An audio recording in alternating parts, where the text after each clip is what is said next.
Salut à tous, ici le compteur.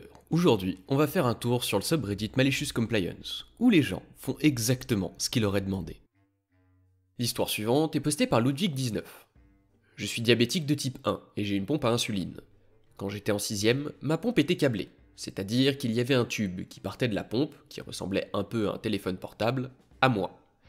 Je dois donc prendre de l'insuline après avoir mangé, et j'ai dit explicitement à tous mes professeurs que j'étais diabétique. Ma classe venait de rentrer après le déjeuner, et nous étions en train de lire un livre à haute voix. Ma pompe a émis un petit bip pour me rappeler de prendre de l'insuline après le déjeuner, et j'ai remarqué que la prof m'a jeté un regard noir. Mais je l'ai ignoré, et j'ai sorti ma pompe pour administrer de l'insuline. Opi, arrête d'envoyer des textos en classe, tu connais les règles. Apporte ton téléphone à l'avant et rends-toi en retenue. Mon collège avait une politique très stricte d'interdiction des téléphones portables.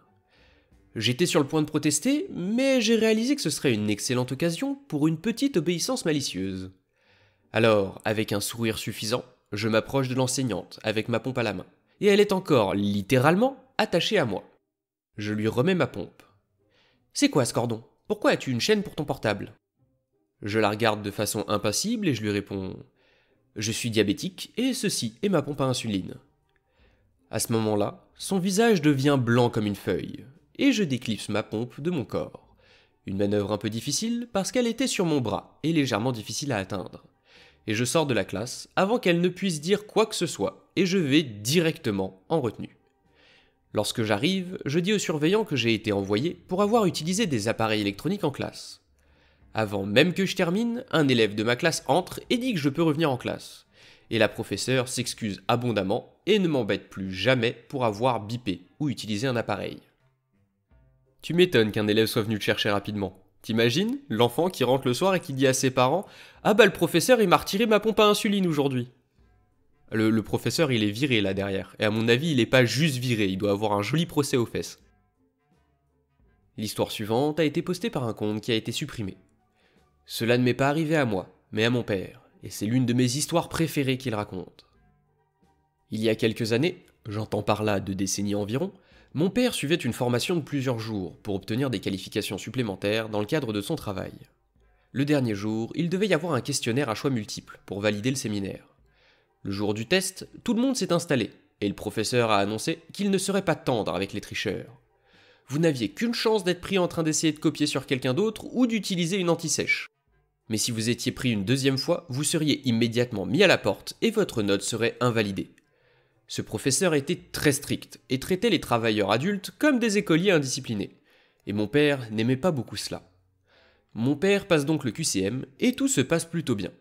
Quand il a fini de répondre aux questions, il n'en reste qu'une où il n'est pas sûr d'avoir bien compris. Et la première tricherie est excusée après tout. Alors mon père crie dans la salle. Il demande simplement « Quelle est la réponse à la question 14 ?» Un collègue ailleurs dans la salle hurle la réponse. Mon père remplit la feuille, se lève, se dirige vers le bureau du professeur, en essayant vraisemblablement de ne pas trébucher sur la mâchoire du professeur qui gît sur le sol, remet son test et quitte la salle. Le professeur a eu le mérite d'aborder mon père par la suite avec un certain respect. Je ne sais pas s'il a changé sa politique par la suite, ou le ton avec lequel il la transmet. Effectivement, c'est une excellente histoire et tu m'étonnes que tu l'adores. L'histoire suivante est postée par Julian VH. L'été dernier, j'ai travaillé comme vendeur de glace sur la plage de ma ville natale. C'est le meilleur travail que j'ai jamais eu. Les gens étaient gentils avec moi. J'ai pu travailler mon bronzage, c'était plutôt bien payé, mais surtout, on avait le droit de manger les délicieuses glaces pendant nos pauses. Un jour, je sers un homme et son fils. L'homme commande un cornet avec 2 boules pour lui et un cornet avec une boule pour le petit. Le gamin n'est pas content et dit à son père qu'il veut aussi 2 boules. Le papa explique que les boules sont assez grosses et qu'une seule lui suffira. Je confirme pour aider le papa, en lui proposant même de la faire très grande. Malgré ça, le gamin ne change pas d'avis. Il commence à piquer une crise de colère et pleure presque en disant qu'il voulait 2 boules. Le père, qui ne veut manifestement pas gâcher l'ambiance des vacances, abandonne et dit à l'enfant qu'il peut avoir 2 boules. Cependant, si tu ne peux pas finir ta glace comme je l'ai dit, plus de télé pour toi, pour le reste des vacances. Le gamin acquiesce joyeusement, affirmant qu'il pourrait manger un bac entier de glace. Grosse erreur, gamin. Moi, en tant que personne mesquine que je suis, j'ai voulu donner une leçon à ce morveux. Je commence par lui donner l'une des boules les plus gigantesques que j'ai jamais faites dans toute ma carrière. Je la dépose sur le cône. L'enfant écarquille les yeux de stupeur. Ma cuillère en reprend. Je vois le gamin trembler d'incrédulité. Je ramasse la deuxième boule la plus gigantesque qu'une cuillère à glace puisse ramasser et je l'ajoute gracieusement à la première. Je remets la monstruosité que j'ai créée à l'enfant qui réalise maintenant qu'il ne regardera plus la télévision cet été. Le père avait l'air plutôt cool avec ça. Il m'a même donné un petit pourboire, ce qui était très rare. Dans l'ensemble, c'est une bonne journée. Dommage que le papa ait cédé, mais en même temps je comprends qu'il ait pas envie de gâcher l'ambiance des vacances. Après, Hopi a rattrapé le coup. Il lui a fait une glace tellement énorme que le gosse il devait être content, mais il a dû regretter d'avoir demandé de boules. L'histoire suivante est postée par Quixotic Ryan. Je travaillais comme caissier à Gendrillon dans une épicerie. Le directeur de notre magasin, Mike, était impénible, et il essayait toujours d'arnaquer les gens. Il y avait un roulement d'employés massif dans ce magasin. Un jour, il m'a convoqué dans son bureau et m'a demandé pourquoi j'avais fait des heures supplémentaires. Je devais normalement travailler de 13h à 22h. Mais le magasin ne fermait pas avant 22h, et je devais compter mon tiroir après. J'ai expliqué cela à Mike, et il s'en est moqué. Il s'est mis à dire que je devais le faire plus tôt, et que je devais partir à 10h pile pour ne pas avoir d'heures supplémentaires. Bien compris, patron. Quelques semaines plus tard, c'est Thanksgiving. Nous avions des caissiers supplémentaires, mais de 20h à 22h, j'étais le seul, à part le directeur, qui fermait le magasin ce jour-là. Vers 21h40, j'ai annoncé que nous allions fermer dans 20 minutes, et que les gens devaient terminer leurs achats pour passer à la caisse. Les gens ont commencé à venir pour passer à la caisse, et leur chariot était plein, puisque c'était presque Thanksgiving. Je m'apprête à encaisser tout le monde, mais l'horloge indique 22h. Je m'arrête au milieu de ma transaction. J'appelle Mike sur le téléphone du magasin, et je lui dis que je pars, puisque je ne peux pas faire d'heures supplémentaires. Je me dirige ensuite vers la sortie du magasin. Il y a encore 6 ou 7 clients avec des chariots pleins dans la file d'attente à ce moment-là. Mike s'approche et me crie dessus pendant que je m'en vais. Mais je lui rappelle qu'il m'a spécifiquement dit que je ne pouvais faire aucune heure supplémentaire. Quand je suis arrivé au travail le lendemain, il m'a écrit un avertissement. Mais cela en valait la peine. Apparemment, il a passé les 30 à 45 minutes suivantes à encaisser les gens. Et Hopi nous poste un petit edit. Je n'ai pas travaillé dans ce magasin depuis presque 7 ans. Je suis enseignant maintenant. Alors, heureusement, je n'ai plus affaire à des clients. Je n'ai affaire qu'à des parents complètement fous. L'histoire suivante est postée par Moonfire95. Je travaille à une pizzeria qui a ouvert ses portes l'année dernière en novembre. Et pas plus tard qu'hier, il m'est arrivé ceci. Les personnages sont la reine des sorcières, le manager et moi-même. Passons maintenant à l'histoire. Cette semaine, nous avons une offre en ligne où tu as les pizzas à moitié prix sur toutes celles que tu commandes. Et nous n'étions pas très occupés ce soir, alors j'étais sur le point de partir 3 heures plus tôt. Mais j'ai décidé de servir un dernier client qui est entré après que j'ai reçu mes pourboires, mais avant que je ne pointe pour partir. Petite anecdote, mon manager était derrière moi à la table de découpe et découpait les 4 dernières pizzas pour cette commande. Bonjour, vous êtes là pour prendre la commande ? Oui, c'est ça. J'ai commandé en ligne. D'accord. Quel nom figure sur la commande ? Karen. Ok, ça fera tant. Vous payez en liquide ou par carte ? Quoi ? Pourquoi c'est si cher ? Je croyais que tout était à moitié prix. Je suis désolé madame, il n'y a que les pizzas qui sont à moitié prix. Nous faisons quelques échanges avec elle pour essayer de faire baisser le prix, mais elle finit par exiger « Alors faites-moi bénéficier de la réduction pour les employés !» Je souris, car je sais que cela ne ferait qu'augmenter le prix de la commande. D'accord, mais je vais devoir enlever toutes les autres réductions pour la mettre. Elle sourit comme si elle venait de gagner un prix. Allez-y, enlevez-les. J'enlève la réduction pour sa commande en ligne, et je lui fais mon propre sourire en disant « Ça fera encore plus cher. Vous payez en liquide ou par carte ?»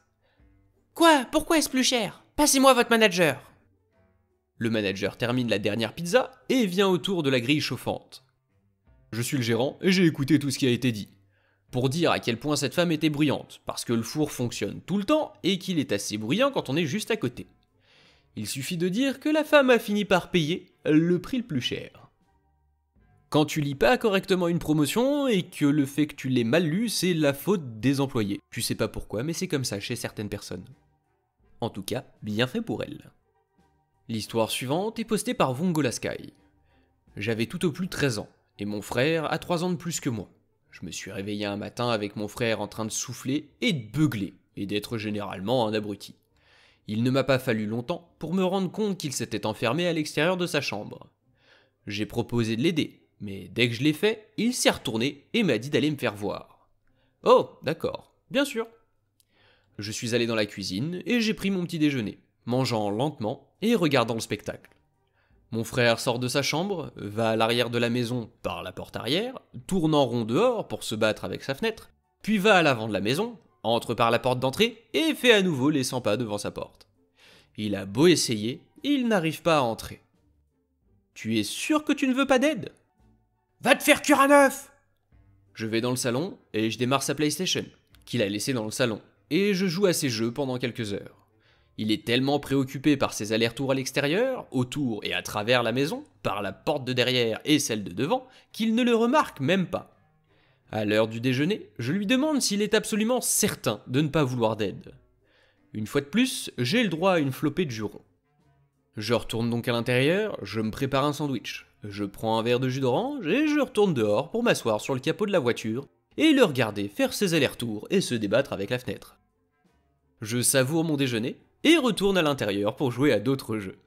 Quelques heures plus tard, le soleil se couche. J'ai eu ma dose de jeu et je sors pour voir comment il va. Il se tient debout, vaincu, regardant impuissant sa fenêtre, comme si elle l'avait trahi. « Alors, comment ça va ? T'as réussi à rentrer ?» Il n'entend pas le sarcasme. On dirait qu'il est sur le point de pleurer. « Non, écoute, je suis désolé de t'avoir crié dessus tout à l'heure, mais je suis enfermé dehors. » Je lui donne une tape réconfortante sur le bras et j'acquiesce. « Oui, j'ai entendu. Tu veux que je t'aide ? Je ne sais pas ce que tu pourrais faire, mais oui, j'ai tout essayé. Merci quand même. » « Oh, y a pas de problème. Mais tu as déjà essayé ceci ?» J'ai tiré le haut de sa fenêtre vers le bas, là où il essayait de la remonter depuis tout ce temps.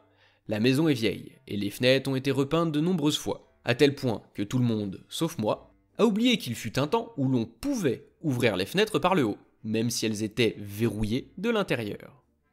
L'expression de son visage lorsque je suis parti me fait regretter de ne pas avoir porté de lunettes de soleil ou d'être parti en me polissant les ongles sur ma chemise.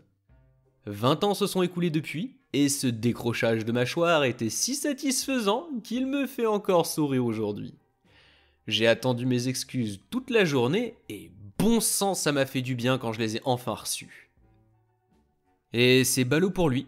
Comme quoi, parfois être gentil, ça coûte pas grand chose, et ça peut s'avérer très utile. Si la vidéo vous a plu, pensez à laisser un like, à vous abonner, n'oubliez pas la cloche, et à partager autour de vous pour soutenir la chaîne et m'aider à la faire grandir. C'était le Conteur, on se retrouve bientôt pour de nouvelles histoires.